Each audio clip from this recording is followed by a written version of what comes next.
Bonjour, je vous propose de continuer la lecture et le commentaire du psaume 72, le dernier psaume du premier cycle dans le livre des psaumes de David. Et ce psaume est très beau parce que c'est un psaume plein de promesses formidables. On pourrait considérer que c'est un psaume messianique, c'est-à-dire qui exprime les temps messianiques, les temps où s'accomplissent toutes les promesses de Dieu. Et ce psaume, nous avons déjà lu les 4 premiers versets, psaume de Salomon, donc intitulé de Salomon, c'est-à-dire le fils de David. Donc c'est un psaume qui dit « Ô Dieu, donne au roi ta justice et au fils du roi tes droits et tes jugements ». Donc il s'agit d'un psaume qui indique non seulement ce que le roi des rois, Dieu, et le fils de David, le Christ, peut nous apporter, ce que Dieu va apporter dans le monde, et souvent sous forme de consolation et de conversion. Et également, nous sommes tous invités à être roi ou fils de roi, c'est-à-dire à être responsables de ce monde. Et donc, ce que nous attendons de Dieu, nous sommes aussi invités à chercher à le donner. Et donc, c'est à la fois une bonne nouvelle et un programme qui nous est donné dans ce psaume 72. Et donc, ô Dieu, donne tes jugements au roi et ta justice au fils de roi. Il jugera ton peuple avec justice et tes malheureux selon le droit. Les montagnes lèveront la paix pour le peuple et les collines aussi la justice. Il fait droit aux malheureux du peuple, il sauve les fils du pauvre et il écrase l'oppresseur ou la source d'oppression. Et donc on en arrive là au verset 5 qui dans ma traduction dit « On te craindra tant que le soleil subsistera, tant que paraîtra la lune de génération en génération ». C'est un peu plus intéressant que ça, et c'est ce que nous allons essayer de voir en regardant le texte original qui est l'hébreu. Même si vous ne connaissez pas l'hébreu, je vais vous dire un petit peu ce qu'on y trouve, et vous verrez qu'il y a des choses intéressantes qui n'apparaissent pas nécessairement toujours au premier regard. Et donc, au verset 5, voilà comment les choses sont écrites en vrai. Yira'ucha. Effectivement, yara, ça veut dire craindre. Donc, ils te craindront ou ils te craignent. Ils te craignent. Craindre, ça veut dire avoir peur éventuellement, mais ça veut dire aussi respecter. Je vous rappelle que craindre Dieu, c'est pas forcément avoir peur de Dieu. D'ailleurs, l'épître de Jean dit que l'amour parfait bannit la crainte. Et ceux qui étaient les croyants, les non-juifs qui suivaient le judaïsme sans se convertir nécessairement, étaient appelés à l'époque du Nouveau Testament les craignants Dieu. Et donc, ils te craindront, im shamesh, avec le soleil, lifnei yareach, et face à la lune, dor dorim, de génération en génération. Le verset, du point de vue de l'hébreu, est assez simple, c'est tous des mots qu'on connaît, et néanmoins, cette symbolique du soleil et de la lune n'est pas nécessairement évidente. Et donc, yiyareucha, ils te craindront. Craindront qui? Si c'est Dieu lui-même, le roi des rois, donc on peut dire que du coup, ce que l'on espère, c'est qu'effectivement, tous, les riches et les pauvres, en viennent à adorer Dieu, tout simplement, et qu'ils aient la foi, ce qui est tout à fait bien. Donc avec le soleil et face à la lune. Alors là, on ne comprend pas trop que ce soit avec soleil et face à la lune, ça peut vouloir dire de jour comme de nuit, c'est-à-dire tout le temps. Et en effet, le soleil est présenté dans la Genèse comme étant l'astre pour éclairer le jour et la lune pour éclairer la nuit. Donc soleil et lune, on a tout le monde, et donc on l'a avec le soleil et face à la lune.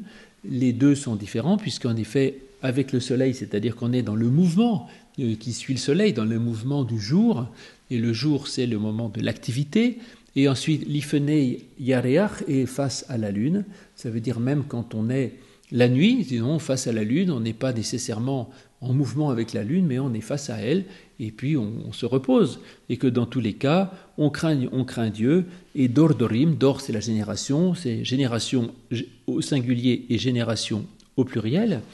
Et donc, là encore, c'est quelque chose qu'on avait déjà trouvé lors de la précédente leçon, c'est-à-dire la question de la transmission, c'est-à-dire que personne, idéalement, ne doit se considérer comme étant ne vivant que pour lui-même, mais se sentir une responsabilité des générations suivantes, c'est-à-dire d'être un maillon dans la vie.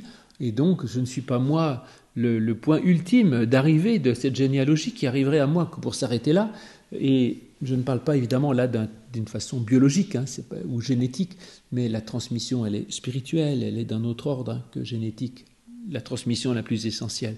Mais donc, je ne suis pas moi pour tout recevoir et ne rien donner, mais je suis là pour avoir reçu et pour transmettre et pour donner, et de faire en sorte que, effectivement, les générations se continuent, que les généalogies se continuent et que la transmission se fasse, et que ça se fasse d'une génération vers plusieurs générations et vers de très nombreuses générations. Mais on peut le comprendre autrement. D'abord, ce Yiyareucha, ils te craindront, est un peu curieux parce que la Septante, vous savez, la traduction grecque antique qui date de moins 300 à peu près avant Jésus-Christ, est toujours très intéressante parce que ils connaissaient mieux l'hébreu que moi et que la plupart de ceux qui aujourd'hui traduisent ou commentent les textes bibliques. Donc il faut regarder ce que les traducteurs de la Septante ont compris dans l'hébreu.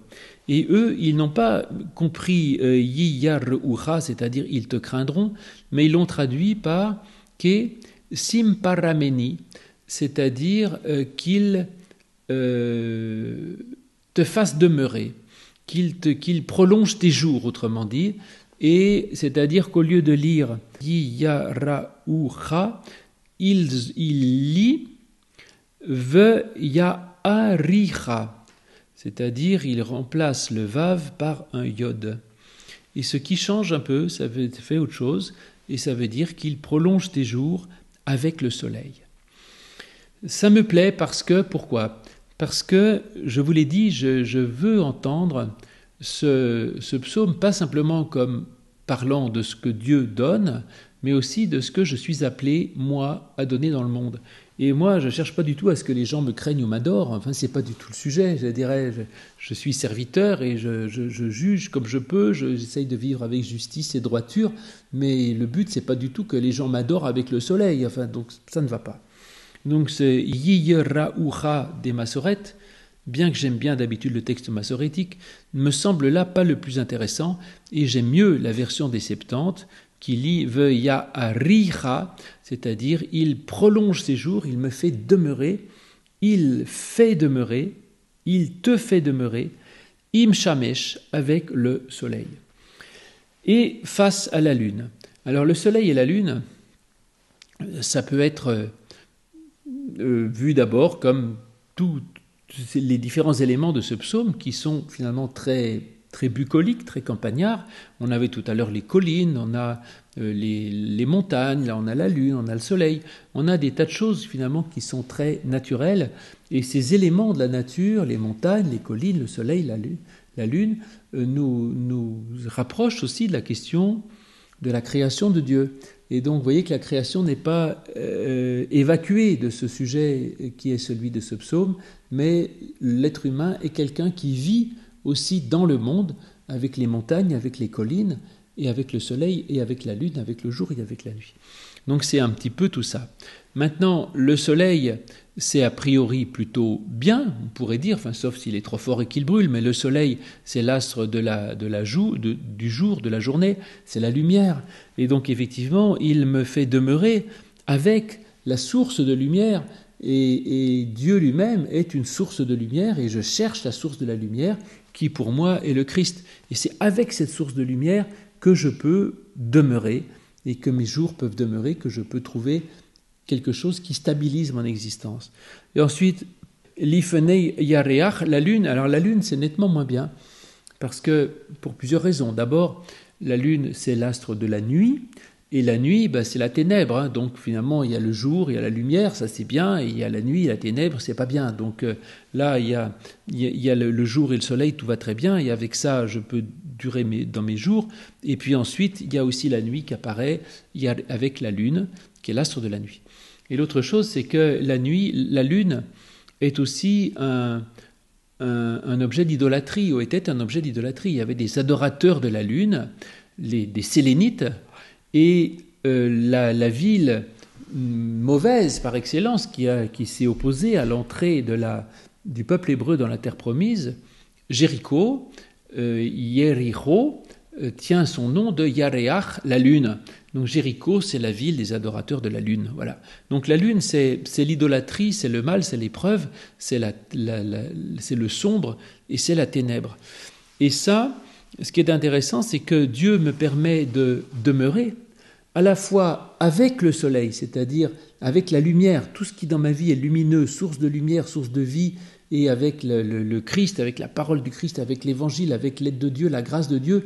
Et tout cela, c'est un mouvement qui m'emmène dans la vie à demeurer et à demeurer de génération en génération. Donc pas demeurer juste pour moi, mais finalement il y a une sorte de vie éternelle dans la transmission. C'est-à-dire, moi, je mourrai, c'est pas très grave, même si Dieu m'accueille, mais ensuite c'est dordorim, de génération en génération. Donc l'idée de la transmission qui est peut-être plus importante que le souhait ou le vœu de sa propre vie éternelle, qui a priori n'est pas tellement une question. D'ailleurs, dans l'Ancien Testament, le but, c'est pas de demeurer soi-même éternellement comme un chef-d'œuvre en péril, un vestige à adorer, mais au contraire, moi, je vis ma mission dans la mesure où je transmets et où je donne d'une génération à une autre génération. Voilà. Et ça, je le fais avec le soleil et face à la lune, parce que oui, effectivement, dans ma vie, il y a de la lumière, il y a de l'espérance, il y a des belles choses, il y a des joies, il y a des choses extraordinaires, mais il y a aussi des moments de ténèbres et il y a aussi des moments d'épreuve. Et c'est même face à ces épreuves, ça n'empêche pas que Dieu, justement, me maintient et qu'il prolonge mes jours, il me permet de demeurer. Il me maintient et je demeure. Il me fait demeurer même face à l'obscurité de l'épreuve, du mal, de la mort et du désespoir. Et puis, je vous l'ai dit, Yaréach, c'est aussi la lune de l'idolâtrie, et donc même par rapport à mes propres idolâtries, parce que je ne peux pas prétendre, moi, n'être qu'un individu parfaitement fidèle et toujours juste et toujours près de Dieu. Il y a aussi dans ma vie des attachements idolâtres, il y a aussi dans ma vie des choix qui ne sont pas bons, et je suis aussi face à ce mal qui est en moi, à ce péché qui est en moi, pourrais-je dire, cette imperfection profonde qui est en moi. Eh bien, même face à ça, Dieu me fait demeurer et il me permet de pouvoir demeurer de génération jusqu'à de nombreuses générations, c'est-à-dire à pouvoir continuer. Et au verset 6, mon aspect naturaliste continue, puisque au verset 6, il dit « Il descendra comme une pluie qui tombe sur un terrain fauché, comme des ondées qui arrosent la terre. » Ça, c'est magnifique, puisque vous voyez qu'on a encore cette image, ces images de nature. On avait les montagnes, les collines, le soleil, la lune, aussi on a la pluie, l'herbe coupée, enfin c'est tout à fait... Et les averses qui coulent sur la terre, et on aura encore après les plantes qui bourgeonnent, on aura les mers, on aura des tas de choses, des bateaux et des tas de choses comme ça qui sont. Alors, au verset 6, lisons exactement ce qui est écrit. Yered, il descend. Yarad, oui, ça veut dire descend. Là-dessus, j'ai pas de... Que matar, comme une pluie. Il descend comme une pluie. Je suis d'accord. Matar, ça veut dire pleuvoir, c'est la pluie. Donc, il descend comme une pluie. Al giz, sur, alors on ne sait pas quoi. Là, ça commence à être compliqué. Il descend comme une pluie sur du gez. Alors, gez, c'est un mot rare, pour tout vous dire. 4 fois, je crois, dans la Bible, qui veut dire tondre, faucher. Donc, ça peut désigner l'herbe coupée, si vous voulez. Ou comme c'est tondre, c'est aussi tondre des cheveux, donc ça peut aussi désigner une toison. D'ailleurs, gazaz, ça veut dire tondre la chevelure ou faucher de l'herbe. Donc, on a les deux idées, ok, très bien. Et ça, c'est intéressant, pourquoi ? Parce que il descend comme la pluie, donc il descend qui ? Dieu ou celui qui s'occupe des autres, qui se sent responsable, le roi, le fils de roi, il descend. Donc Dieu ne reste pas dans son ciel à nous regarder de haut en disant oui, bon, qu'il se débrouille, mais il vient vers nous, c'est le propre de l'incarnation, Dieu qui s'incarne en Jésus-Christ, ou Jésus-Christ qui est la présence de Dieu sur terre et qui nous indique cette préoccupation, ce souci ultime de Dieu pour l'humanité qui vient à notre rencontre. Et s'il s'agit là, dans ce psaume aussi, je vous l'ai dit, pas simplement de la bonne nouvelle de ce que Dieu nous donne, mais aussi de la fonction à laquelle nous sommes invités à être, c'est aussi de nous abaisser vers les plus pauvres. Donc on n'est pas là à rester et à mépriser ceux qui sont en dessous de nous, mais l'idée de descendre vers les plus pauvres pour aller se rapprocher de ceux les plus humbles qui ont besoin d'aide. Et donc il descend. Et il descend d'aller vers les autres, de se rabaisser au niveau des autres. C'est l'expression d'une des grandes qualités évangéliques, bien sûr, qu'est l'humilité. Alors il descend comme matar, comme une pluie.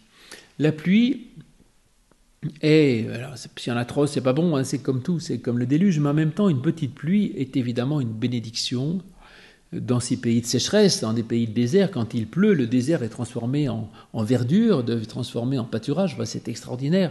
Quand il pluie, c'est une véritable bénédiction parce que ça arrose la terre et ça permet de tout féconder. Sans la pluie, la terre n'est que sécheresse, cailloux, rochers, désert et mort finalement. Et donc la pluie, c'est ce qui va donner la vie. D'ailleurs, la pluie, c'est l'eau en petite quantité qui est le symbole même de la grâce de Dieu. Puisque Matthieu, dans son évangile, dit que Dieu fait pleuvoir sur les justes comme sur les injustes. Et donc Dieu arrose le jardin du juste autant que le jardin de l'injuste. C'est l'opprobre de la grâce qui est offerte à tout le monde, et Dieu ne retient pas sa main ou sa pluie par rapport en fonction des mérites. Mais la grâce, elle est offerte d'une façon inconditionnelle. Et donc il descend comme la pluie, c'est ce qui est donné. La pluie, c'est une bénédiction, c'est un don qui est donné sans mérite. Pourquoi tout à coup il pleut dans le désert et que le désert fleurit et que les moutons, les brebis peuvent tout à coup paître avec abondance? C'est comme ça, c'est une grâce totale. Et donc il descend comme une source de grâce qui permet de donner la vie. Et si l'image de l'eau est tellement une belle image de la grâce, par exemple quand on baptise un bébé, on lui met un peu d'eau sur la tête, on baptise par affusion, on appelle ça, pour dire que justement la grâce de Dieu n'est pas là pour changer la nature de la personne, mais au contraire pour lui permettre de s'épanouir dans ce qu'elle a de meilleur. Parce qu'en effet, la pluie ou l'eau ne va pas changer la graine qui est dans la terre, c'est-à-dire si vous arrosez un rosier, une graine de rosier poussera un rosier, vous arrosez un grain de blé, poussera un épi de blé.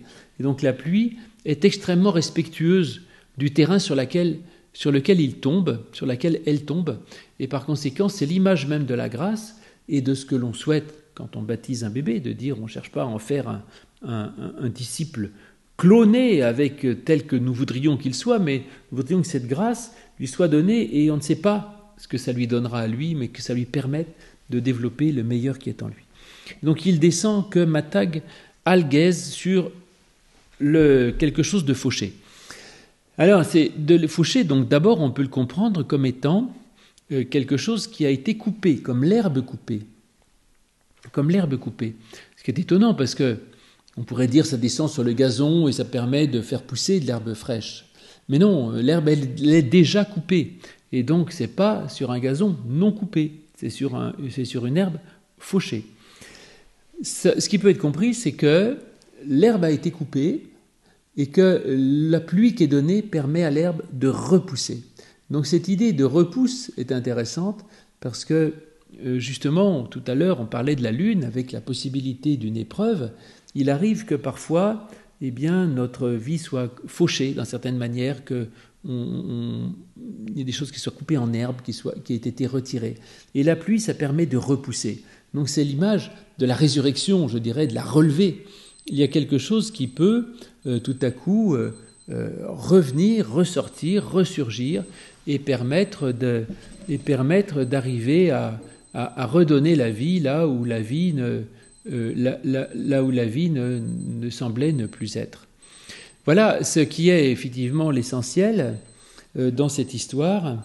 Et puis une autre interprétation que j'ai trouvée encore chez saint Augustin dans ses Aines narrationes psalmiques. Vraiment, les commentaires de saint Augustin sont toujours des mines extraordinaires. Saint Augustin est astucieux parce qu'il a vu que ce mot « gaise » est utilisé en particulier à un autre endroit dans Juge 6 à propos de l'histoire de Samson, je crois, à un moment donné où il doit faire un combat contre, je ne sais plus qui, des méchants, voilà, et et il dit à Dieu, je ne sais pas, est-ce que tu vas m'aider? Donc il cherche un signe que Dieu sera avec lui pour l'aider. Donc il dit, je pose une toison, on retrouve le mot gez là, effectivement à cet endroit-là, une toison.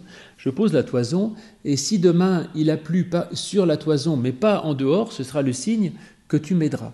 Et donc il pose la toison dehors, et le lendemain la toison est mouillée, il a plu sur la toison et pas en dehors, donc il comprend que Dieu est bien présent pour pouvoir l'aider et arriver à gagner cette victoire qu'il va effectivement gagner. Et du coup, on peut se poser la question si, justement, là, il est question de pluie et de toison. Bon, on l'a lu comme l'herbe coupée, mais c'est aussi, je vous dis, c'est aussi la toison, une peau de bête, quoi. Et donc, c'est aussi la toison. Donc, la pluie et la toison, est-ce que ça ne nous renverrait pas à Juge 6, c'est l'histoire de Gédéon, et où il est question d'un signe que Dieu sera une aide dans les combats qui pourraient être de sa vie. Et donc voilà que Dieu descend vers le plus pauvre, et il nous aide, il vient pour nous aider, et en même temps il vient nous promettre qu'il sera avec nous dans les combats, comme il sera avec Gédéon, qui sera capable de battre une armée très importante avec un nombre très faible de personnes, parce qu'il aura l'aide de Dieu pour venir avec lui. Et donc c'est une preuve de cela. La suite du verset est compliquée également, puisqu'il continue en disant « Kirbibim » comme des ondées, donc raviv, c'est des averses, des gouttes d'eau, ça vient de ravav qui veut dire être nombreux, multiplié, donc comme des ondées, zarzif eretz. Zarzif, on ne sait pas ce que ça veut dire, eretz, c'est la terre. Mais comme avant il était question de pluie, en général on le traduit par comme des ondées qui arrosent la terre, comme des ondées arrosant la terre. Bon, ça se défend, on peut effectivement le lire comme ça, comme des averses qui coulent sur la terre, ça peut se défendre. Ensuite, les averses, on a dit que c'était des averses parce qu'avant il était question de pluie, donc on a supposé que c'était des averses. Cela dit, ravav, c'est le plus souvent, ça veut dire être nombreux. Donc tout à l'heure, il était question de génération en génération, il est question de descendance, et la promesse de Dieu à Abraham et aux autres, c'est que sa descendance sera aussi nombreuse que le sable de la mer ou que les étoiles dans le ciel. Et donc il lui donne le fait de pouvoir se multiplier et de pouvoir être nombreux, ce qui me semble assez important, et d'être nombreux pour un zarzif sur la terre, c'est-à-dire vraiment au niveau de l'habitation et de son incarnation.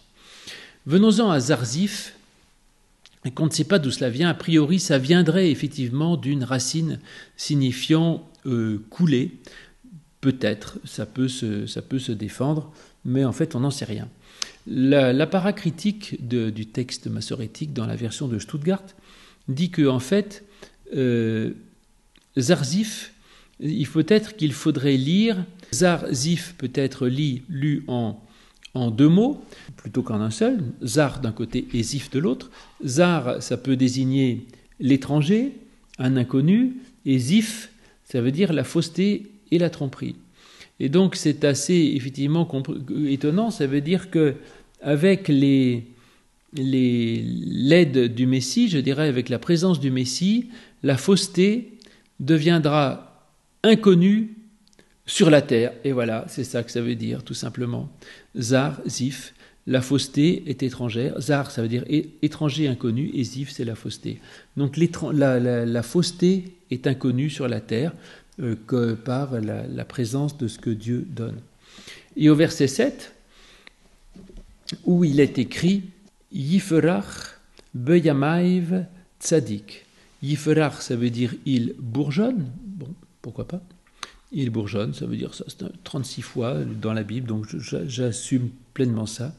Yiferach, il bourgeonne, beyamayv, dans ses jours, tzadik. Donc le juste bourgeonne dans ses jours.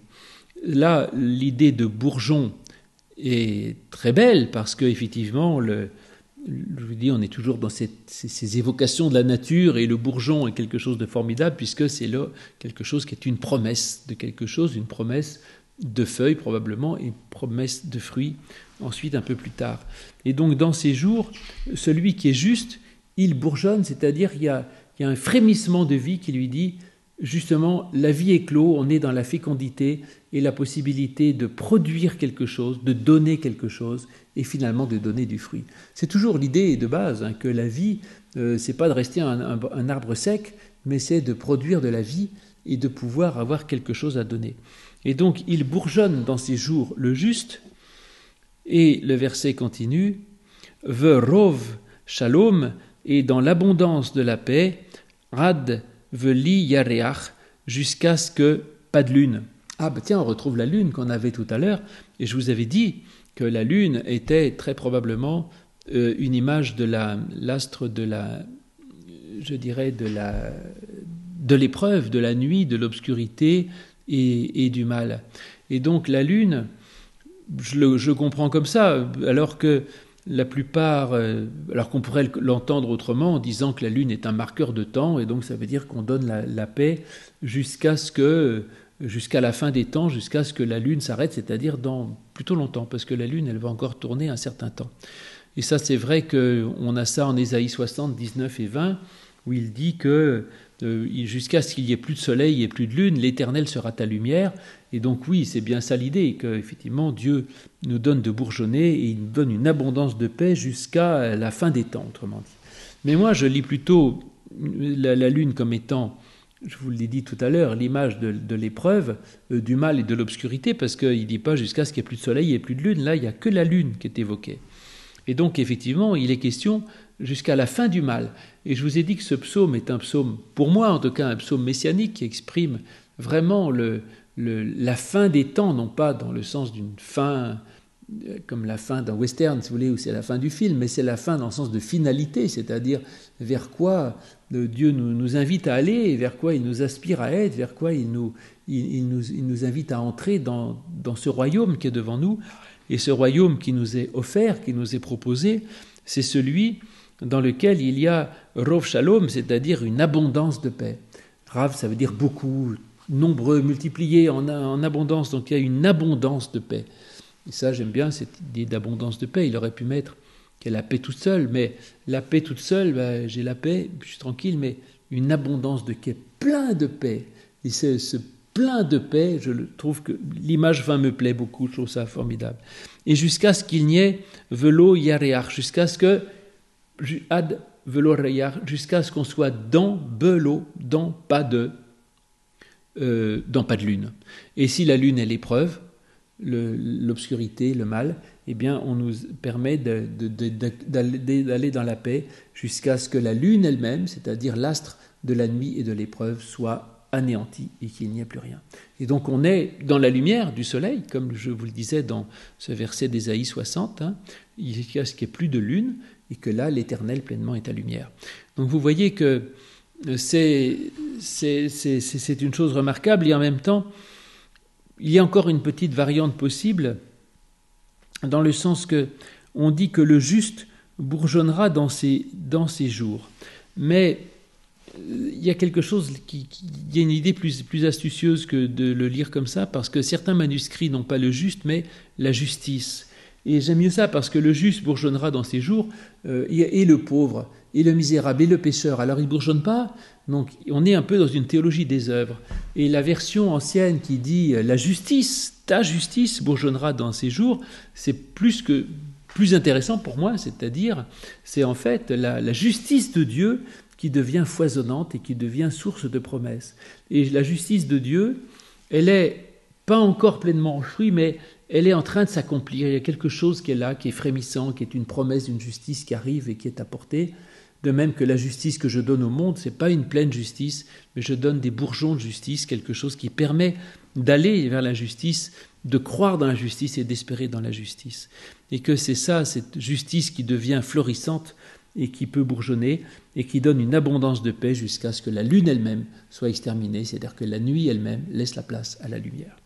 Eh bien, nous continuerons ce psaume, magnifique psaume messianique, la prochaine fois, et je vous donne donc rendez-vous pour la suite à partir du verset 7 dans quelque temps. Au revoir.